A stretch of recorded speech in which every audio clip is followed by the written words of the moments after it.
Hello folks, Fernando for Uni hosted here. Today's video is going to be about UniFi OS. It's been a month already since Ubiquiti has released this UniFi OS server for the public, and some people had some questions about it. What is it? What is it for? So in this video, I will explain you a few things about it, and I will also show you how you can install it on a Linux server. So now, if you're ready, let's begin. All right, folks, here I have a brand new installation of the UniFi OS server. As you can see from a quick view, doesn't seem to have a lot of differences between the UniFi network application or network controller. But I will show you a few different things that you might find over here, and then you will see what are the new things of this UniFi OS server. A lot of people were like wondering or was asking, what is the difference between using this and the old or the regular network application? Well, we will see them. Now, let me go over the announcement. This is the blog post from Ubiquiti when they announced this. It's from a month ago. You can see here they mention a lot of things, but I wanted to show you the real deployments so you can notice the differences. Now, first thing, which is really important, this is in early access. This means that this is a beta testing phase. Anything that is early access, and this doesn't apply only to the UniFi OS, could be firmware, could be the network application 2 or the other applications, means it's being tested, it's not stable yet, so you may find issues. And something really important, if you only run the network application right now or the network controller, I don't think it's a good idea to migrate right now. Because again, if we are in early access, that means that a lot of issues can appear. I will show you the community threads where they showed, and a lot of people tested this, is testing the UniFi OS server, and yes, issues or bugs were fine. So the good thing is that Ubiquiti is working on it. The OS was released a month ago, and we have already an update, which is, I think, was released like 2 days ago. So Ubiquiti is, I think, working really high on this. So that's a very good thing. But again, if you are just running the network application, everything is good there. I don't think that you need to migrate like right now. You can do some testing, some labs if you want with some spare devices. But I would say just wait a little bit until everything is stable. Now, things that are different from the regular network application. And one of the most important things, I think, is that this type of setup, instead of being a single application, for example, with the network application, what you do, just go over the software downloads and you download the network server. It's an app. You can install it on Linux as well. This is containerized. So basically, what we have in the backend, what is doing the heavy lift for all the deployment is Podman, which is similar to Docker. And that's a big difference. So it seems like they switched from doing these types of regular deployments to use something containerized. There are other applications from Ubiquiti that also use containers, but the network server was just using was a simple way of installing. In this case, we have containers with Podman. Now, scales to serve many customer sites from a central footprint. Well, you are already able to do this using a network server or network controller. So I don't think there's a big change over there. But with some things that you will see later, I think you will notice what they mean maybe, or what's the best thing. They do have some better API support. Didn't test this yet, but I will check it out. I want to see what you can do over there. They mention over here, hey, you can deploy this in any hardware you want. So basically, you can specify what you want to set up in terms of hardware for your VM. This is something that you are also able to do with the network server. Not a lot of changes, but well, they mentioned here, hey, you can have a better management if you work with something related like DevOps or continuous integration pipelines. Okay, now we go over here, and I think this is one of the most cool things that we have with this new deployment or of the UniFi OS server. We have the SiteMagic SD-WAN. So what you can do, I don't have a gateway, so we can do some testing, but what you can do is from the site manager, this UniFi OS server, you can sync it with the site manager, the one that you may be using already. You can do SiteMagic SD-WAN. Of course, you will need gateways, for example, UXG gateways to do this, but that's one of the coolest things for this application. Then we have identity for zero trust. Well, this is UniFi access. So sorry, UniFi identity. I'll show you later what this means. Another good feature.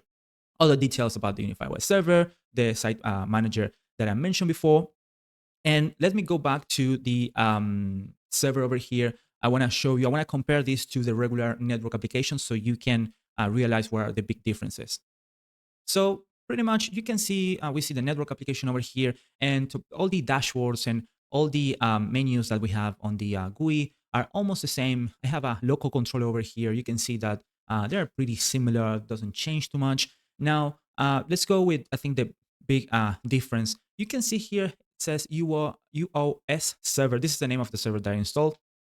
And there is a big difference. If you go over settings, you find something over here that it's called the control plane. So basically, this is from where you manage the applications on the UniFi OS server, including the network application. And also you need to, or you can manage from here the UniFi OS server as well. This is like really similar to the UniFi OS server found on a lot of consoles, cloud gateways as well, where you had like multiple applications, not only the network server, but also protect and talk, access, this kind of things.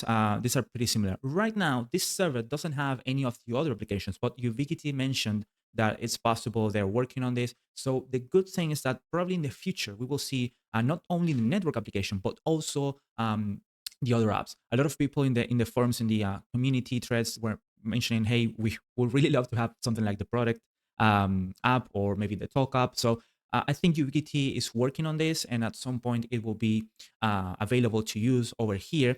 And the why they went with containers and that architecture is so I think easier to manage all those different apps from the control plane. For the updates, for all the management of those apps. Another thing that is different is that you have the identity feature over here. It's not listed in the announcement, but this is a win over the regular network server. So something important over there. This gives you a lot of features. If you have something like access, well, you can see you have one-click Wi-Fi, one-click VPN, some kind of IAM solution that you can use if you want to provide Wi-Fi VPN, but also integrated with the access and everything related to doors and those kind of devices that UniFi offers. Now, other things that you can see, the admin plane is a little bit different, the users part as well. But I think this will cover like the main differences right now. And again, this is because we only have the network application, okay? You can see if I go to devices, I have U6 Plus available to adopt. This is one of the access points that I have. So no big difference over here, just a few set of features that I think they're pretty neat. Inner space is another thing that is available with the UniFi OS server. But I think that this is a good foundation for what is coming. And again, being able to self-host this server that in the future, hopefully you will be able to not only deploy the network application, but also the protect application. Now, let's go a little bit into the, I want to show you, this is the first community thread when they released the UniFi OS server. Like I mentioned before, there's an update already. I will show you that thread as well. If you want to see this, and I encourage you to check this kind of threads, you need to be joined to the early access program. Pretty easy, not complicated. Just go into your Ubiquiti or community account, and you should be able to enroll into the early access program over there. And then you will find these the threads with the updates. Now, a lot of people made some comments over here. We have 22 pages with comments over here. This is something that I really love about the Ubiquiti community or UniFi community. A lot of people doing testing and checking bugs and mentioning things and helping each other. So this is why the UniFi community is so great and something that I really like. Now for the UniFi OS server, in this initial, just like any other thread that you will find here or topic that we will find with updates, you have the requirements, what's needed. You can see that the bundle application is the UniFi network and the version of that application. And here we see that you have the requirements on Linux and Windows. You can also install on macOS. Now, which one you should use? I think the best option, and this was the same, or it's the same with the network server, the standalone network server, is use Linux. It's just easier to manage. I saw many issues with the Windows installation. Also, it uses Windows subsystem for Linux. I've seen some issues with networking within the containers that will be installed. So I think it's just easier to just spin up a Linux VM and install the server over there. Something important to know, if you're not going to just use it locally, if you want to set up an instance in the cloud, like a Linux VM in the cloud with your favorite cloud provider, you will need to set up these ports. So be mindful of that. We have the known issues. These were reported by the community.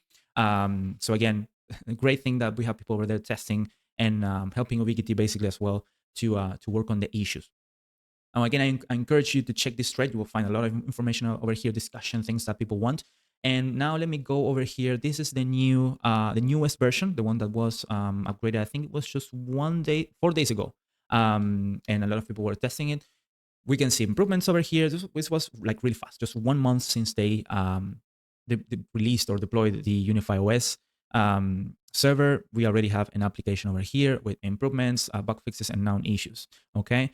The most important thing, if you're running on Linux, this is using Podman. I will show you an installation. Okay, I have another brand new installation that I will show you how you can set up the installation. But again, if we go over here, this is the UniFi OS server.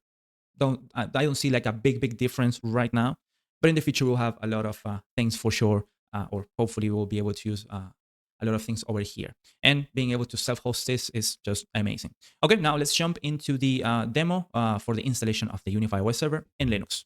All right, folks, let's begin with the installation of the UniFi OS server so you can see the process. I have a SSH connection over a Ubuntu server. Over here, I'm using Ubuntu 24. So I'll just begin with the first step, which is installing Podman. Let me go over here. It won't take too much. Then we need to get the binary. This binary is the one that you get once you go over here and you get the download link. So for Linux, this will be the binary that I have there on that node. So it's the one that you can use. So let me just go over here. There we go. And now we can just get the binary. Won't take much. Let me just copy this one. This command will be so we can execute that binary over there, just setting the right permissions. And now let's trigger the installation of this. And now just me open up this one. And it's going to ask us a few questions. Let's say yes. We'll check a few things, things that are needed by Podman. Might take a little bit over here, a few minutes. Once it's finished, it will tell us that we can access the UniFi OS server over the IP address and a port. It will be the IP address of this VM, but with a port that is not the same as the one that you normally use with a regular deployment of the network application. I'll just pause the video over here so you can see the process right away.